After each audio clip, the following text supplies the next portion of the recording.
Bueno, ahora tocaremos el tema de la Revolución Rusa, entonces vamos a adentrarnos un poquito en la historia de Europa y de parte de Asia, principalmente en la época de la Primera Guerra Mundial. Entonces, acompáñenme a ver esto.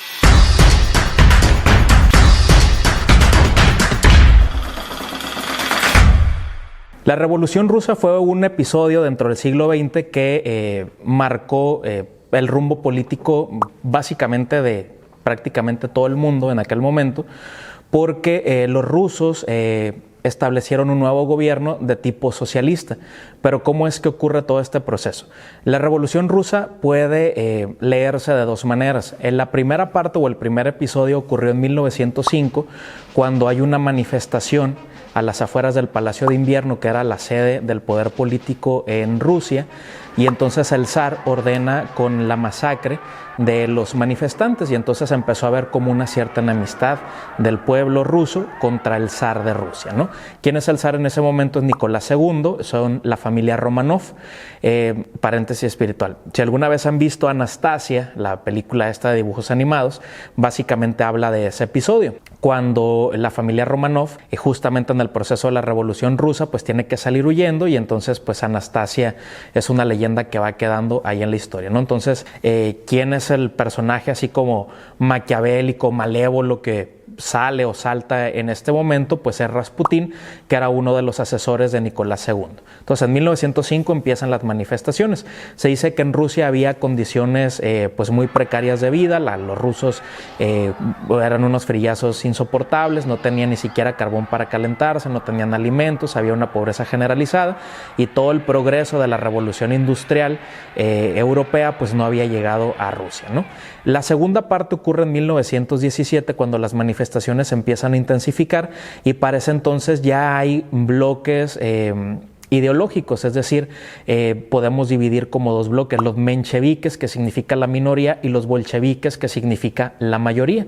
Se empieza a hablar de un nuevo tipo de gobierno. El Congreso, que se conoce como Duma, empieza a tener procesos de disolución, es decir, a veces existe, a veces no, de acuerdo a la conveniencia del zar. Cuando el zar empieza a ver que esto ya va muy en serio, trata de hacer un gobierno provisional o apoyar un gobierno provisional, que es el de Alexander Kerensky. Es la época, por ejemplo, en la que Rusia está participando en la Primera Guerra Mundial. Los rusos no estaban preparados para participar en la Gran Guerra, y entonces empieza a haber muchas bajas y muchas pérdidas humanas rusas. Los rusos no están a favor de eso, y entonces empieza continúa un gran descontento social. Todo esto va a parar en 1917, cuando también podemos leerlo de dos maneras. Ocurre la Revolución de Octubre, que para el calendario ruso ocurrió en noviembre, y en este episodio, por ejemplo, el comité bolchevique, que está en Petrogrado, va a crear como toda una logística para poderse hacer del gobierno y para poder tomar el poder. Los bolcheviques entonces entran en acción, toman estratégicamente algunos puntos de las ciudades de Rusia, y entonces empiezan a restarle mucho poder al zar. El zar Nicolás II para 1918 tiene que huir, y entonces pues los bolcheviques van a triunfar. Se dice que los bolcheviques tomaron prisioneros a toda la familia real y pues los pasaron por las armas, es decir, les extinguieron la vida, ¿no? Esto ocurre básicamente entre 1917 y 1918. Los antecedentes pues ya vienen desde 1905. ¿Cuáles son los principales antecedentes o cuáles son los principales acontecimientos en este momento? Una de las figuras principales es Vladimir Ilich Lenin. Él empieza a hablarle a los obreros de la toma del poder, empieza a hablar, por ejemplo, de los medios de producción, empieza a hablar de una nueva forma de gobierno más participativa. Se conoce a estas reuniones como de obreros campesinos para hablar del rumbo de Rusia como soviets. De ahí viene algo que se conoce como el gobierno soviético. Y entonces todo esto empieza a derivar para que en Rusia se establezca un nuevo régimen político que se conoce como el socialismo-comunismo.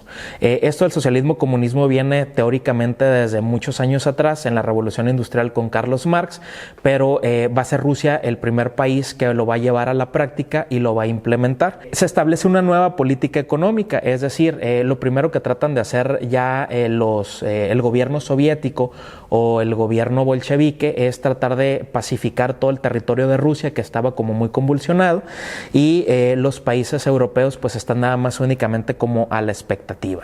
Hay otro personaje que aparece también en escena, que es León Trotsky, y uno más que es José Stalin, que van a liderar todo este proceso de consolidación del gobierno soviético en este territorio en Rusia. El siglo XX inicia propiamente con la Revolución Mexicana en 1910, pero la Revolución Mexicana no está considerada dentro de la historia universal porque no hubo un cambio drástico de gobierno, o sea, no hubo como un vuelco de 360 grados, sino que la Revolución Mexicana siguió permitiendo ciertas injusticias o siguió permitiendo el mismo tipo de gobierno, porque a pesar de que Porfirio Díaz se había convertido en dictador, pues el gobierno era, entre comillas, democrático, representativo y federal, porque había elecciones periódicas, aunque fueran una farsa o una ficción. En Rusia no va a ocurrir esto.